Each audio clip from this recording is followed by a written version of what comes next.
welcome to Iwebafa blog. We're so excited. We're bringing you a very exciting topic today. And today I have this very, very, very special person next to me. That's my sister. Hi, everyone. Her name is Christiana. She's the last baby of the house. She has grown up to be a very amazing lady. And I've had the opportunity to connect with her at this stage of her life, and I was so excited to see that sense of maturity that I've grown in her over time. And I was like, would you mind if we have a session so you can kind of like throw one or two nuggets to somebody out there to help them to know how to navigate their life, especially for people in in your kind of category. So the topic of today will just be like general lifestyle of a lady at this point in time, knowing really want to talk about how to really set your standard and know what you want and know what you want to go for. And it's not about just being open to all options that are out there, but being intentional about what is important to you. So like I always do before I start any session, I like to first start with a prayer and let my amazing speaker introduce herself. So we're going to start with a quick prayer. Dear Lord, we thank you for today. We thank you for an opportunity to have a wonderful session. Each opportunity is an opportunity to be a blessing to someone out there. But we want to pray, oh God, that you give us the right word to speak and you help us to be able to be a blessing to someone out there with our message today. Thank you, Father. I take care of this session, and for everyone that will listen to this message and everyone that is listening to this message right now, I pray that you give them the wisdom to know how to navigate their current state of mind and navigate the life around them. In Jesus' name we pray. Amen. So let me allow you to introduce your amazing self. Hi everyone, my name is Christiana Osere and I'm from Lagos, Nigeria. Yeah. It's nice to be here. Yeah. So she can be a little bit shy, so that's the part you just notice. I want to say, there are a lot of amazing things to say about my sister. I mean, we grew up, the memories has been like a remarkable one. One thing that is very interesting about her, she loved kids. Yeah. She loved kids. Oh my God. Growing up, I remember how she likes to surround herself with kids, and it takes somebody with such a very humbling spirit to have that energy to attract kids around them. And I see her, she has that super humbling spirit, and she's such an amazing person. She's someone that always want to go out of the way for her family. She always want to be there. And sometimes when I'm making some decision and I'm not doing the right thing, she kind of like, oh sis, I think maybe you can consider doing this. She's such a wonderful young lady, and I'm so proud of the milestone she has achieved, and I believe in her that she's going to achieve greater things. So my first question to you, we call her Tiana. you don't just take that name for granted. It is Tiana. Oh my goodness. Anyway, my beautiful sister Tiana. So for a start, you've been through a lot, and your journey has been a very interesting one that, when somebody looks at you, they can't know except you tell them. And you are the only one that knows how the journey was for you. And so, going through what you went through, starting as a college student, and the experience that was different from being in high school. High school in Nigeria is secondary school. That's what we refer to high school in Nigeria. And your experience in high school is different from your experience in college, right? Yeah. So what is something like out of your journey that really stands out to you? That really hits you in a way that's transformed your mind? Yeah. So I feel like the first thing that hits me was like, you're alone. You're alone, but you're not alone. You can decide to be alone, and you can decide not to be alone by like meeting up with people, hanging out with people. The life in Nigeria is way different from here. In Nigeria, everybody is in your business. Even if you don't allow them in your business, they're actually. But here in the US, you can decide to be alone, and no one is going to get involved in your business unless you give them that access to be in your business. So me personally, I know like I can't do it alone. So I had to like give people access to be there with me, like there for me, like assist me, because like here in the US you can't do it alone. You need people to direct you on what you think, like what they think is right for you. Like if you're slacking, you need someone to like, okay, hey, catch up. This is what you should do. This is what you should do. Because like as an individual, you can't know it all. The little you know, you also need people that you think you want to see from other people's perspective. You want to see from their own eyes and see, okay, which options like best suits you. Because sometimes like I feel like we think we know it all, but sometimes you have to see from other people's eyes and point of view and weigh your option and think, okay, which one is gonna best suit you, because you know yourself, you know yourself better. What other people have might not work for you, and what you have might not work for you. So sometimes you need other people's perspective to also like keep you going, like keep you going continuously. Like sometimes you need information in this life. If you don't have information, you don't know what is going on around you. You need that information. Wow, so that is a very interesting insight. I mean, you know, a lot of us, we just want to be in our space because we feel like you know, some of us have this mentality of high level of privacy, and unless you allow other people to help you to see differently, like you said, from how you're seeing it, you can't really know how to explore the other ideas that are out there. And I like that you're able to highlight that. That's a very straightforward answer.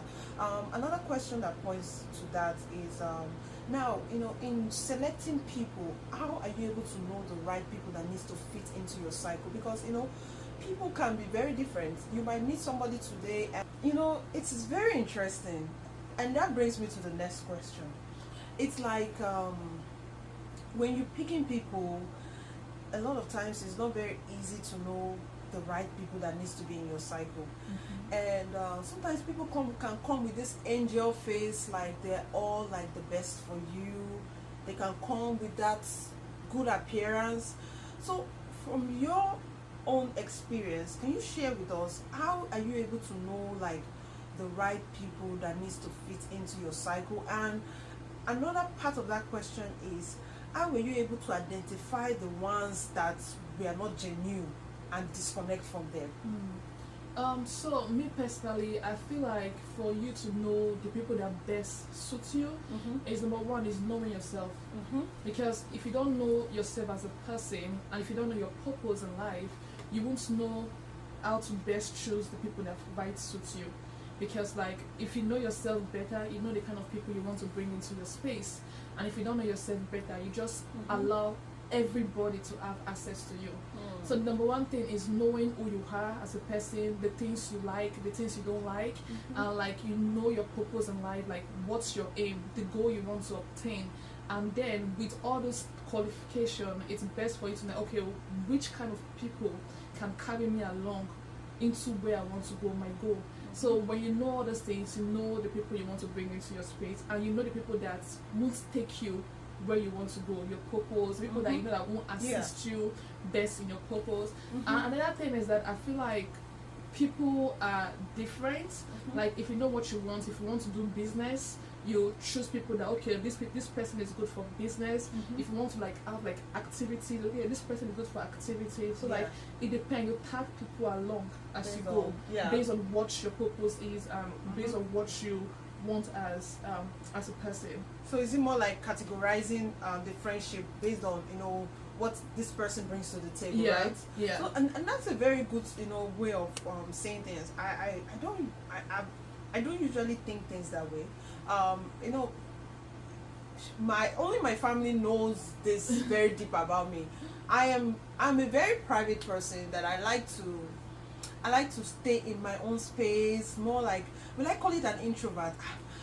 Maybe I should just say is an intro extrovert, right? Yeah, intro like intro extrovert, because a lot of times I'd rather just keep things to myself. I don't want to share it with people because there's this fear of, oh, what if this person, switch on me some other time at some point in time. And I like my sister's perspective because she has been like in a very, very exposed environment with a lot of people, and it has really helped her to like see things differently from the way I see it.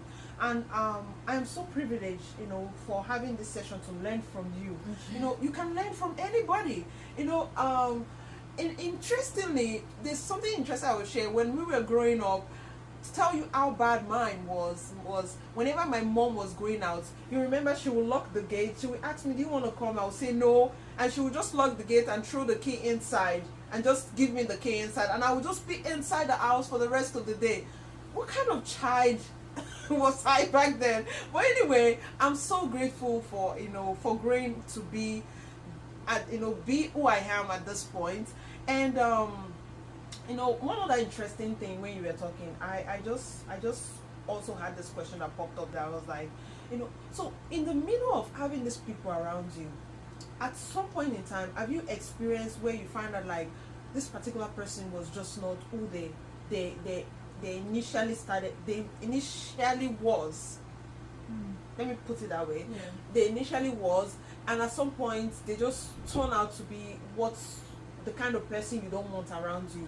So do you usually like see that as a threat, or do you just usually see it as a way of, okay, this is the end of the road for me and this person, or do you just shut off from them completely with no connection? How do you handle those kind of situations? I feel like me, I have friends, and all my friends are different from one another. Okay. So if one thing is that you have to know your friends. Yeah. Because if you don't know your friends, when they do things, you find it hurtful or painful.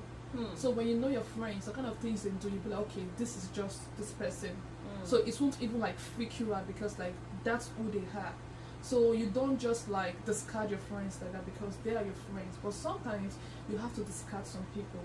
But if you know that this is who this person has, you don't just easily discard them because like nobody is 100%, nobody is 100% perfect. Because me too, I'm not 100% perfect. I'm not even 75% perfect. So there are things I have in me that my friends to see, but they're like, okay, this is just me being like Christiana.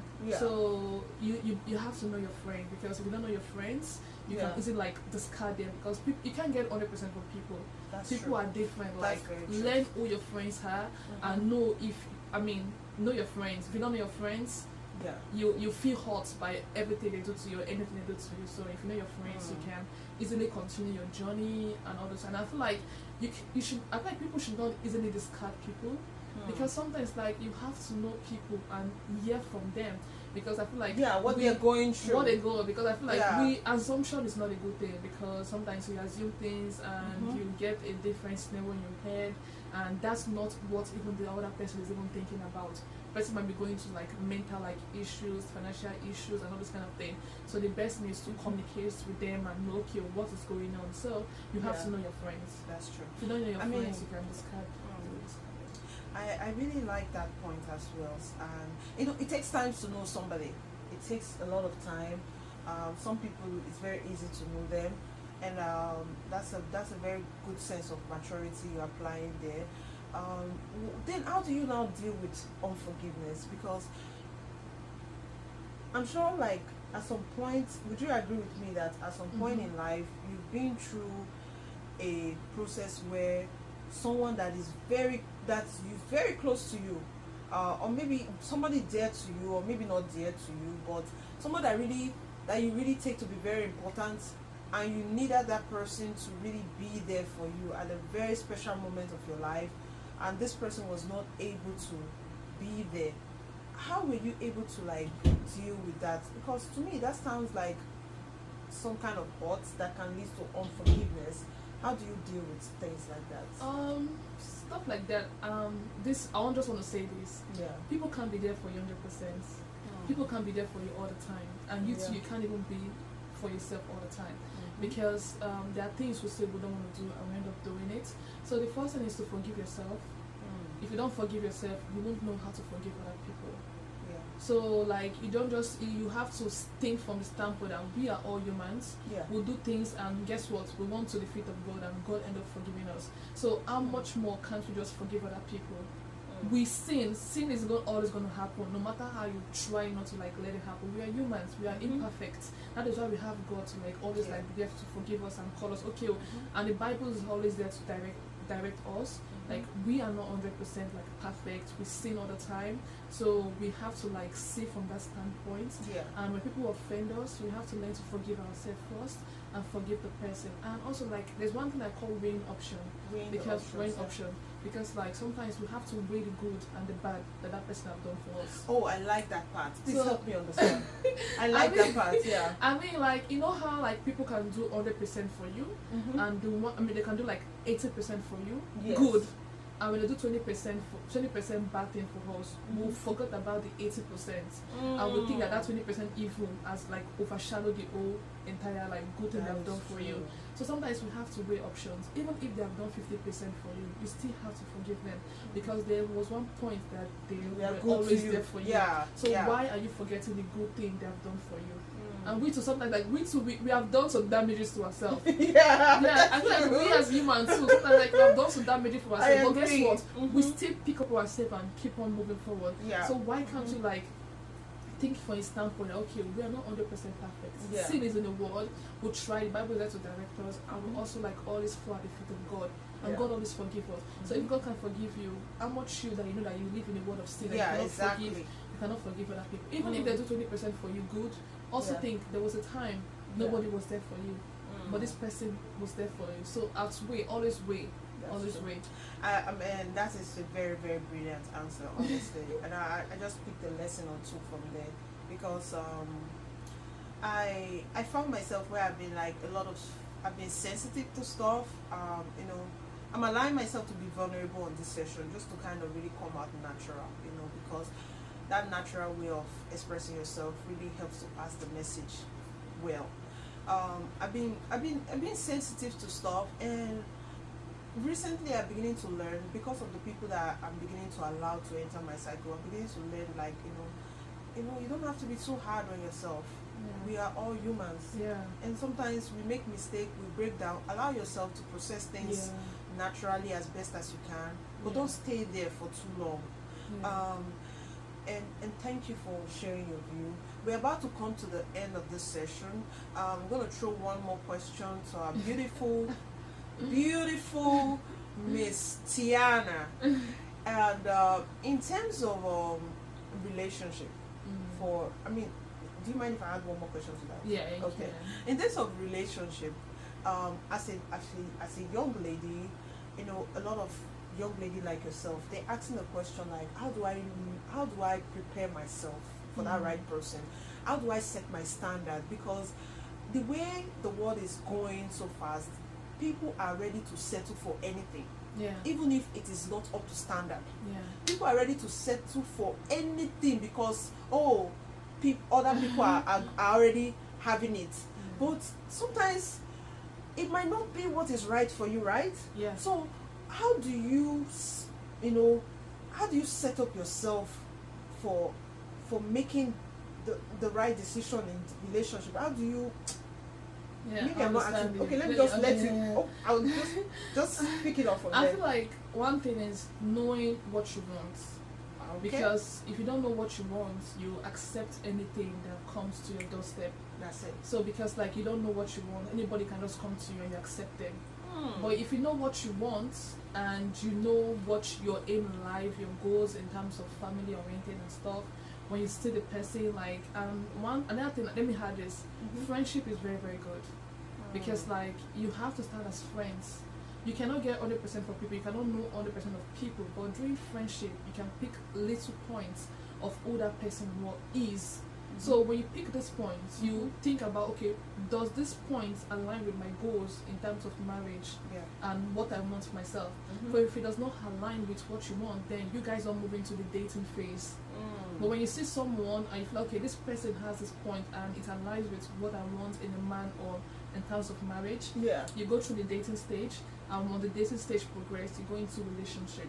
Yes. Because people often don't know the difference between dating and relationship. Yes. So you go through that phase and you have to pick your points.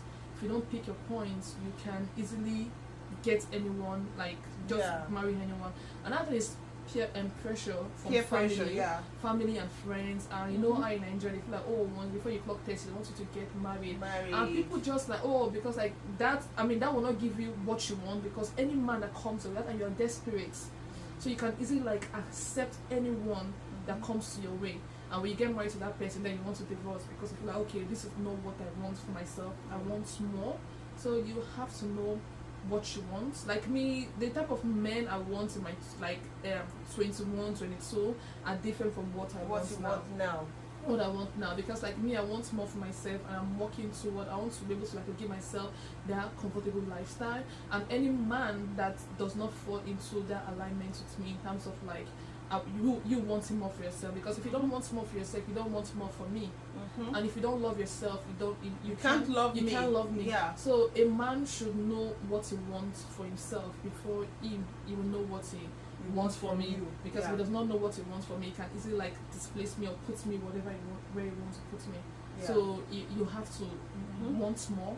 And me, I want more. I want to get the best in life. So if you does not fall into those categories, I won't move into dating with you. We're just going to remain friends continuously.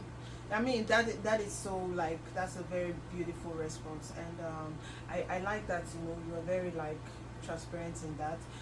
And we're coming to the last question. Drum roll.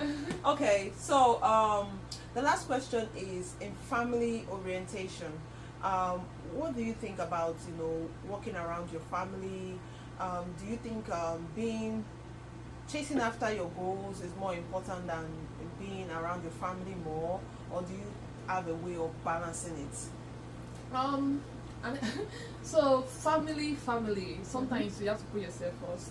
Yeah. Sometimes you have to chase your goals, because at the end of the day, you are the only man that's going to be standing there for you. So you have to do what's important for you, and also like tag along family. Because if anything happens to you today, you're going to be the last man standing. Nobody's going to be there for you. Everybody's going to like easily go away from where you are. So you have to focus on your goals. You know what you want. You want to give yourself that comfortable life, like the things you want. Because if you suffer today, nobody will follow you there, because people are growing up. People are leaving people alone. People are going like wanting more for yourself. So sometimes like you just have to create a hierarchy. Like a hierarchy, like you have to put what's important and what's come next and what's come third and what's come distant. Family is very, very important, but sometimes like you have to chase your goals, because now you know where body they pay you. Nobody knows where body they pay you. So family is really, really important. But I'm just saying that you sometimes have to put yourself first, because when it's happening today, everybody's gonna leave you. Yeah. They might not leave you, but you understand. So yeah, and I appreciate you for, you know, being open about your thoughts on that, and I want to really add to that. You're right, because you have to chase your goal.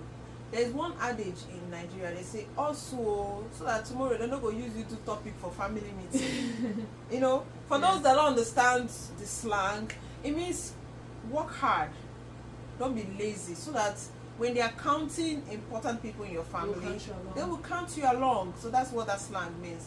But to add to that, my own personal view is, you know, family is very important, because from experience, family are the last man standing that will always be there for you. Even if you feel like all the chips are down, family, if you run to family, they will still want to find a way to help you, because like they say, blood is thicker than water. You will not want to sit down there, no matter how bad your sibling may have been to you, no matter how awful they may have been, you find yourself in a place where you cannot undo see them. You can't undo it, except you don't have conscience, except you've thrown your heart to the devil. You cannot handle seeing them go through pain, especially when they reach out to you. So from that conclusion, I would say, no matter how much you try to chase your goal, always keep in touch with your family, because you might have all the best friends in this life, but they are not your blood. there will come a time, there will come a season where they have to leave and somebody else have to come. But who are the people that will still be there? It's still your family that will still be there. So that is why my advice to young folks out there, or people like myself, or older people that are trying to figure out how to reconnect with their family, I feel you can just start from there and sit down and start to figure out ways to reconnect with your families, because back to what I said, whether you like it or not, they are the ones that will still be the last man standing there for you. So thank you so much. We've come to the end of this session. Please kindly subscribe to this channel. Thank you so much for watching. I hope you enjoyed the entire conversation. We're looking forward to having another session again, and we want to say thank you. Please like and share this channel, and have a wonderful day. Do you have anything to say to the audience? Just okay. All right. Love.